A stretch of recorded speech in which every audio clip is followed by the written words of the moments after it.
네, 여러분 안녕하세요. 저는 연세대학교 복진훈 교수입니다. 우리 몸에 있는 모든 세포들은 자기 기능을 하기에 가장 적합한 형태를 가지게 되는데요.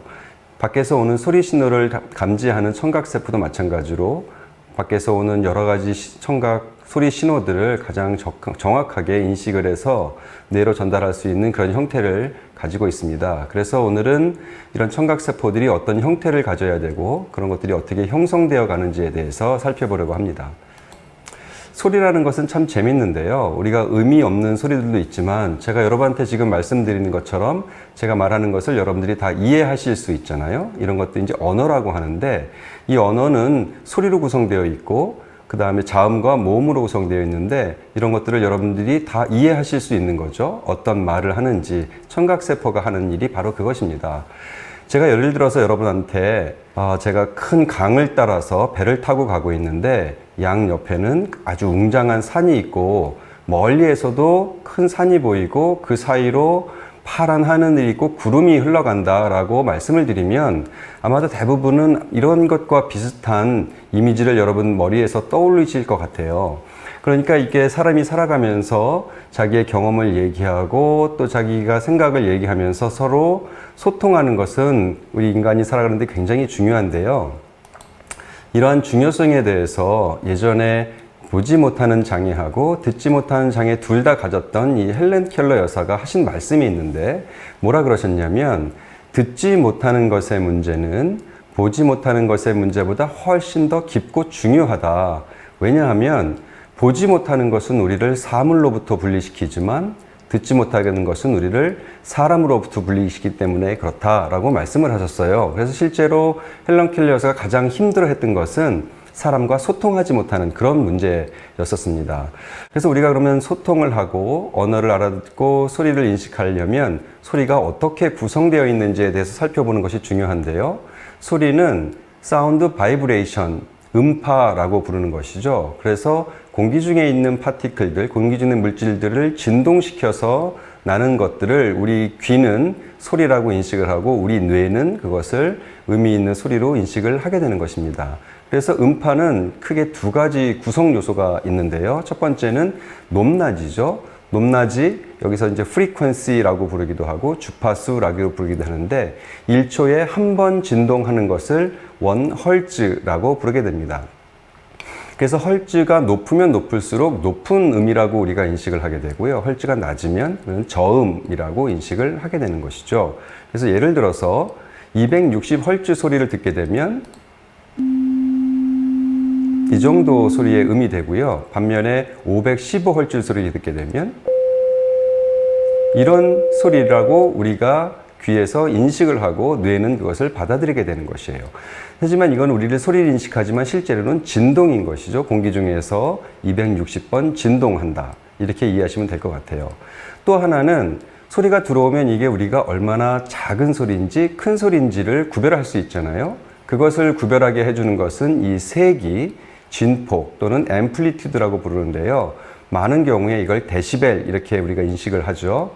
그래서 같은 주파수의 소리, 예를 들어서 260Hz의 소리를 70dB로 소리를 듣게 되면 약 이 정도 세기로 듣게 되는데 90dB 소리 듣게 되면 같은 의미지만 훨씬 더 큰 소리로 인식을 하게 되는 것이죠. 그러니까 우리 청각기관은 밖에서 들어오는 이런 진동들을 정확히 인식을 해서 그거를 뇌가 이해할 수 있는 신호로 바꿔서 뇌로 전달을 하게 되는데요. 밖에서 들어오는 소리를 우리 잘 알고 있는 이 귀가 인식을 하면 이 고막의 진동을 계속 때리게 되면 이 안에 있는 달팽이관으로 전달이 되는데 이 달팽이관을 쭉 펼쳐지게 되면 이 달팽이관을 따라서 청각 신호를 인식하는 이 진동을 인식하는 청각 세포들이 이런 식으로 배열이 돼 있어요. 이 각각의 하나하나가 청각 세포고요. 얘네들을 옆에서 보면 각 세포 위에 이렇게 털이 나 있는 형태. 그래서 이것을 우리가 털세포, 또 영어로는 헤어셀 이렇게 부르게 되는데요. 이 털들을 확대해서 보게 되면 얘네들이 무질서하게 있는 것이 아니라 이렇게 한 100여 개의 스테레오실리움이라고 하는 번들이 3개의 사다리층을 이렇게 이루게 되고 이것들이 서로 분리돼서 있는 것이 아니라 이것을 확대해서 보면 이 아래에 있는 작은 스테레오실리움은 그 뒤에 있는 큰 스테레오실림과 이렇게 링크로 연결이 되어 있습니다. 이렇게 연결되어 있는 이 링크를 팁 링크라고 부르요. 왜냐하면 스테레오실리움의 팁에 연결을 한다 해서 팁 링크라고 부르게 되는데요. 이 팁 링크의 아래쪽에는 아까 말씀드린 이 진동을 받아들이는 장치인 MET 채널이 존재를 하게 됩니다. MET 채널은 Mechano Electrical Transduction 채널의 준말로서 밖에서 들어오는 운동 신호를 전기 신호로 바꿔주는 채널이에요. 그래서 밖에서 진동이 오면 여기 있는 스테레오실리움이 그 진동에 따라서 이렇게 옆으로 디플렉션이 일어나게 되고, 그거에 따라서 채널이 열리게 되고, 채널이 열리면 이 스테레오실리아 밖에 있었던 이온들, 특히 이 포타시움 이온이 안으로 들어가게 되면 세포의 분극화가 일어나서 전기 신호로 바뀌는 그런 과정이 일어나게 됩니다. 근데 이 과정이 언제 어떻게 일어나냐면 진동이 올 때마다 한 번씩 일어나는 것이죠. 그러니까 1초에 한 번 진동하는 1kHz 소리가 오면 1초에 한 번씩 열리게 되고 1초에 한 번씩 전기 신호가 생성되는 이런 과정을 거치게 돼요. 그래서 밖에서 오는 이 물리적인 신호가 이 청각세포에서 전기적인 신호를 바뀌어서 이것이 뇌가 인식하는 이 전기 신호가 되게 되고, 뇌로 인식하면 우리 뇌는 1kHz 소리가 오는구나 라고 인식을 하게 되는 것이죠. 그러니까 1Hz 소리가 오면 1초에 한 번 진동을 하게 되고 15Hz 소리가 오게 되면 15번 이렇게 진동을 하게 되는 것입니다. 그래서 이것을 실생활에 적용해 보면, 예를 들어서 제가 지금 말씀하고 있는 남성의 목소리는 한 150Hz 정도 되고요. 여성의 목소리는 한 250Hz 정도 되는 것입니다. 그러니까 제가 말할 때 여러분들의 고막에는 1초에 한 150번 정도가 계속 이런 진동이 일어난다는 것이죠. 그래서 여러분들이 남성의 목소리와 여성의 목소리, 또는 바이올린의 소리와 더블 베이스의 소리를 구별할 수 있게 되는 것입니다.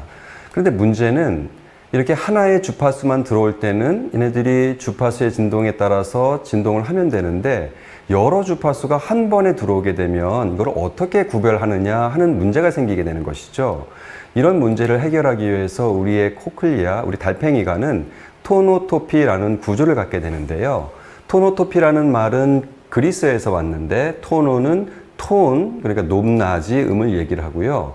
토포스는 플레이스, 장소를 얘기하게 됩니다. 그래서 우리 달팽이관이 소리를 받아들이는 처음 부분은 거기에 있는 청각세포들은 높은 음, 하이 프리퀀시 소리를 가장 잘 인식하도록 형태를 갖추고 있고요. 반면에 소리를 받아들이는 곳에서 먼 위치에 있는 청각세포들은 점진적으로 낮은 음을 인식하는데 적합하도록 분화가 되어 있는 이런 형태를 가지고 있습니다. 그러니까 위치에 따라서 자기네들이 받아들이는 주파수의 소리가 다르다 하는 것이죠.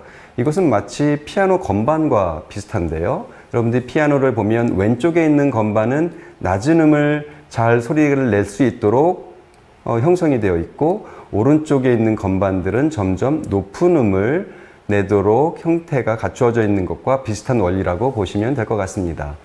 이런 토노토피의 이 원리는 아주 오래전에 헝가리 출신의 과학자이신 조지 본 베크시라는 박사님께서 발견을 하셔가지고 노벨상을 받으신 경험이 있습니다.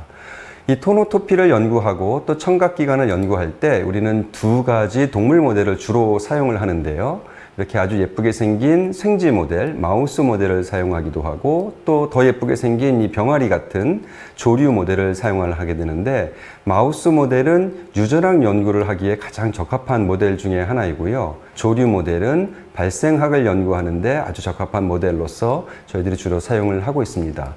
청각기관은 그런데 머릿속 깊이 들어있기 때문에 밖에서 관찰하기가 힘들어서 우리가 그런 문제점을 해결하기 위해서 청각기관 내에 이렇게 하얀 페인트를 인젝션을 하게 되면 그걸 밖에서 볼 수가 있습니다. 이렇게 분화가 완성된 조류의 청각기관도 이렇게 이쁘게 볼 수가 있어요. 그래서 발생하는 동안에 점차적으로 청각기관을 관찰을 할 수 있는데, 아주 처음 단계 공같이 생긴 이런 청각기관이 달팽이관도 만들어지고 여러 가지 그 관을 가진 정전기관도 만들어진 것을 관찰을 잘 할 수가 있습니다. 조류도 마찬가지로 공 모양에서부터 아주 성숙한 형태의 청각기관이 만들어진 것을 관찰을 할 수가 있어요. 그래서 오늘의 주제는 아까 말씀드린 것처럼 검은 달팽이관이 만들어지는데 각 위치에서 어떻게 이런 다른 주파수의 소리를 잘 감지할 수 있는 청각세포를 만들 수 있는가, 그것이기 때문에 저희가 이걸 좀 더 자세히 살펴보게 되면은 고주파를 인식하는 청각세포, 헤어셀의 헤어번들은 마우스의 경우에는 이렇게 V자 모양을 갖게 되는데 V자 모양이 점점 좁아지는 형태를 갖게 돼요. 그러니까 V자 모양이 넓은 청각세포, 헤어셀은 고주파를 인식하는 데 더 적합하고요. 이 V자 모양이 점점 좁아지게 되면 이 청각세포는 저주파를 더 잘 인식을 하게 된다는 것이죠. 또 하나의 차이점은 저주파를 인식하는 헤어셀의 이 번들은 키가 작고요. 점점 저주파를 인식할수록 얘네들의 키가 커지는 것을 알 수가 있죠. 이것은 조류에서도 비슷한데 고주파를 인식하는 헤어번들은 굉장히 넓고 저주파를 인식하는 헤어번들은 점점 좁아지는 것을 알 수가 있죠. 여기 전자현미경 사진으로도 자세히 볼 수가 있을 거예요. 그리고 넓기 때문에 이 헤어번들의 숫자가 굉장히 많고 저주파를 인식하는 헤어셀은 좁기 때문에 헤어번들의 숫자가 적은 걸 알 수 있죠. 반면에 얘들은 키가 크고 키가 적은 것을 알 수가 있어요.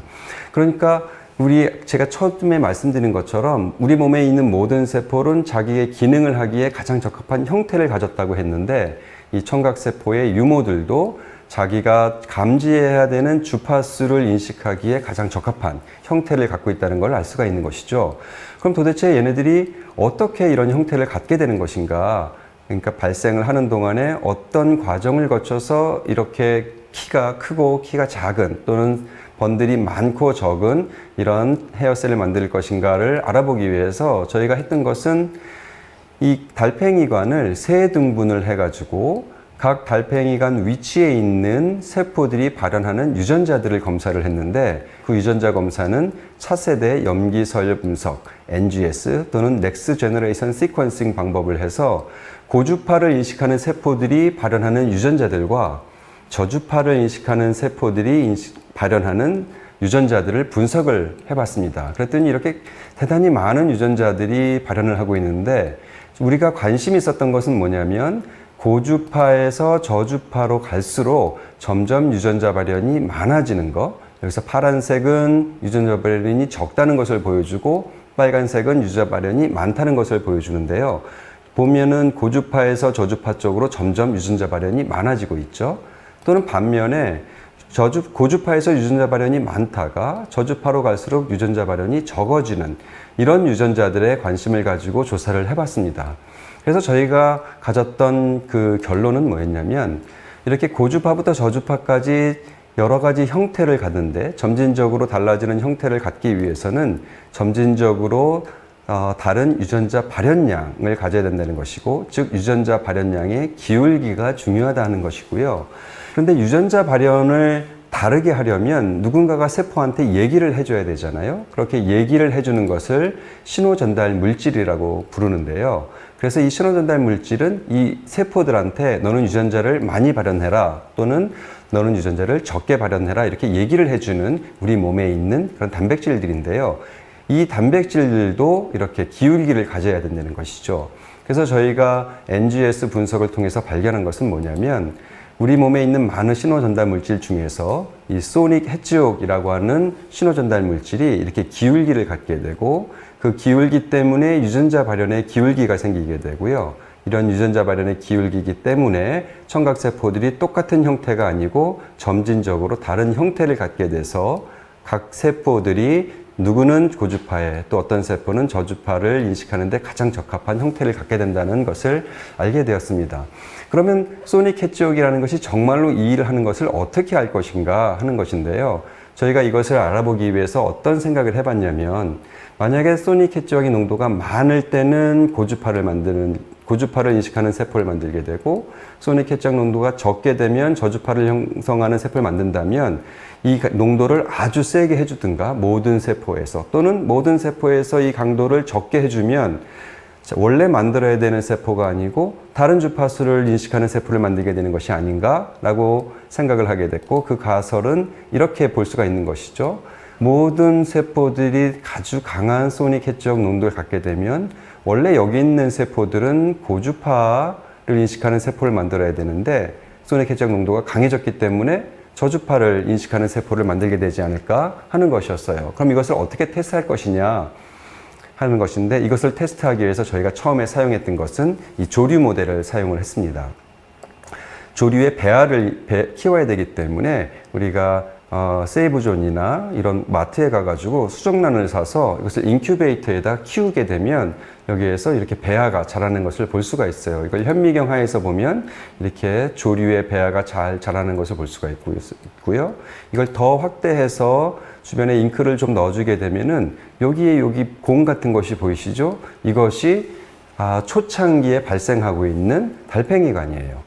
여기에다가 소닉 해지역 비드, 그러니까 즉 소닉 해지역 프로테인이 아주 응축이 된 비드를 여기다 올려놓고 얘를 여기다가 쏙 집어넣습니다. 그렇게 되면 원래는 소닉 해지역 신호물질에 기울기가 생겨야 되는데 이 안에 소닉 해지역 단백질이 가득 차 있기 때문에 그 기울기가 사라지게 되는 것이죠. 이렇게 비드를 넣어준 다음에 이 뚜껑을 닫고 계속 키우면 이 엠브리오가, 이 배아가 소닉 해지역 농도가 사라진 채로 이 달팽이관을 계속 발생시키게 돼요. 그래서 며칠 지난 다음에 저희가 이것을 이렇게 섹션을 해가지고 봤더니 원래는 이 소닉 해지역 농도에 따라서 이쪽에는 강하고 이쪽에는 적은 이런 기울기를 보여야 되는데, 여기도 마찬가지로 비드를 넣어준 달팽이관 같은 경우에는 이 기울기가 없어지고 모두 다 강해지는 이런 형태를 할 수가 있었어요. 그럼 이렇게 소닉 해지역 농도를 강하게 해줬더니 유전자 발현량의 기울기가 사라지는 것을 알 수 있었는데, 그럼 이렇게 되면 번들의 모양이 과연 바뀔 것인가 하는 것을 알아보기 위해서 저희가 번들을 살펴봤더니 원래는 이렇게 넓은 형태의 번들을 가지고 있는 이런 번들들이 굉장히 번들의 형태가 좁아지는 것을 알 수 있죠. 이것은 왜냐하면 소닉 해지역 신호 강도가 높아지기 때문에 원래는 고주파를 인식하는 세포를 만들어야 되는데 소닉 해지역 강도가 높아지니까 저주파를 인식하는 청각세포의 형태로 변화됐다는 것을 알 수가 있는 것이에요. 그리고 또 일렉트론 마이크로스코피, 즉 전자현미경으로 봤을 때도 소닉 해지역 강도가 높아지니까 번들의 숫자가 적어지는 것을 알 수가 있죠. 즉 소닉 해지역 빈도가 높아지니까 저주파를 인식하는 세포로 변화가 됐다 하는 것을 저희가 확인할 수가 있었어요. 또 반면에 그럼 소닉 해지역 농도를 낮아지게 하면 어떻게 될 것인가? 우리가 조류에서는 그런 일을 잘 실험을 할 수가 없어서 마우스를 이용했는데, 마우스는 아까 말씀드린 대로 유전학을 할 수 있다 그랬죠. 그래서 저희가 여기 보이는 CILK1이라고 하는 유전자를 변화시켰더니 돌연변이를 만들었더니 소닉 해지역 농도가 굉장히 낮아지는 돌연변이를 만들 수 있었어요. 이 경우에 달팽이관을 봤더니 원래는 소닉 해지역 농도가 높았을 때 만들어지는 저주파를 인식하는 세포가 만들어지는 것이 아니라 소닉 해지역 농도를 낮춰주었더니 이 스테레오실리아의 높이가 굉장히 작아지는 것을 알 수가 있죠. 즉 고주파를 인식하는 청각세포로 변화됐다는 것을 알 수가 있었어요. 그러니까 이 마우스 같은 경우는 저주파를 인식하는 세포가 사라지고 고주파를 인식하는 세포만 남아있다 하는 것을 알 수가 있죠. 그러면 정말 이 마우스는 저주파를 잘 듣지 못하는 것일까? 그걸 알아보기 위해서 이 마우스를 가지고 청력 검사를 해보고 싶었는데요. 우리가 보통 병원에 가면 이렇게 방음이 되는 방에 들어가서 헤드폰을 끼고 여러 가지 주파수의 소리를 여러 가지 강도로 주게 되면 우리가 소리가 나면 손을 들잖아요. 근데 마우스에서는 이런 실험을 할 수가 없기 때문에 저희가 채택했던 방식은 뭐냐면 신생아 청각 검사 방식을 채택을 했어요. 이것은 어떻게 하는 것이냐면 신생아한테 이렇게 헤드폰을 끼워주고 일렉트로드, 전기 자극을 분석을 하는 것이에요. 그러니까 이 신생아가 소리를 잘 듣게 되면 뇌파가 반응을 하는데 뇌파를 인식을 하는 것을 검사를 하는 것이죠. 그래서 마우스에서도 이렇게 마우스를 재워놓은 다음에 마우스의 머리에다가 이렇게 일렉트로드를 꽂아주고 그 다음에 밖에서 이어폰을 귀에다가 이렇게 꽂아준 다음에 소리 자극을 주고서는 이 쥐가, 이 마우스가 뇌파가 잘 형성되는지를 분석을 하는 것인데, 이 무턴트, 그러니까 소닉 헨쪽이 낮아진 마우스의 청력을 검사해 봤더니 고주파를 인식하는 데는 전혀 문제가 없었는데, 반면에 저주파는 잘 인식을 못하는 것을 알 수가 있죠. 왜냐하면 소닉 헨쪽 신도가 낮아졌기 때문에 이 마우스는 저주파를 인식하는 청각세포를 잘 만들 수가 없어서 이렇게 저주파 특이적인 난청이 오는 것을 확인할 수가 있었어요. 그래서 여기에서 보는 것처럼 이 가로축은 주파수를 보여주는 것이고, 세로축은 청력을 보여주는 것인데, 가로축은 까만색의 정상적인 마우스나 빨간색의 돌연변이나 거의 차이가 없는 반면에, 저주파 쪽은 보면 정상적인 마우스보다 이 돌연변이 마우스의 청력이 아주 나빠진 것을 알 수가 있었습니다. 그래서 정리를 해보면, 우리가 밖에서 오는 소리를 인식하는 것은 토노토피라고 하는 이런 형태 때문에 그런 것인데, 이런 고주파를 인식하는 청각세포와 저주파를 인식하는 청각세포의 이런 형태가 굉장히 차이를 보이는데, 이런 차이를 보이는 것은 유전자 발현량의 기울기 때문에 이런 형태적인 차이가 나타나게 되고요. 이런 유전자 발현량의 차이는 신호 전달 물질의 농도 또는 강도의 기울기 때문에 나타나게 된다 하는 것을 알 수가 있었습니다. 이런 기본적인 원리는 우리 몸을 형성하는 많은 세포들에서 비슷하게 적용이 되는데요. 그래서 신호 전달 물질이 세포한테 얘기를 하게 되고, 그럼 그 세포는 유전자 발현을 변화시키게 되고, 그런 유전자 발현의 변화에 따라서 자기가 해야 되는 기능에 가장 적합한 형태를 만들게 되는 것이죠. 네, 그래서 오늘 짧은 시간이지만 우리가 가지고 있는 몸들이 어떻게 세포를 분화시키는지에 대해서 살펴봤고, 여러분들이 이걸 계기로 조금 발생학에 대해서 좀 더 관심을 가질 수 있는 계기가 되었으면 좋겠습니다. 이상으로 마치겠습니다. 감사합니다.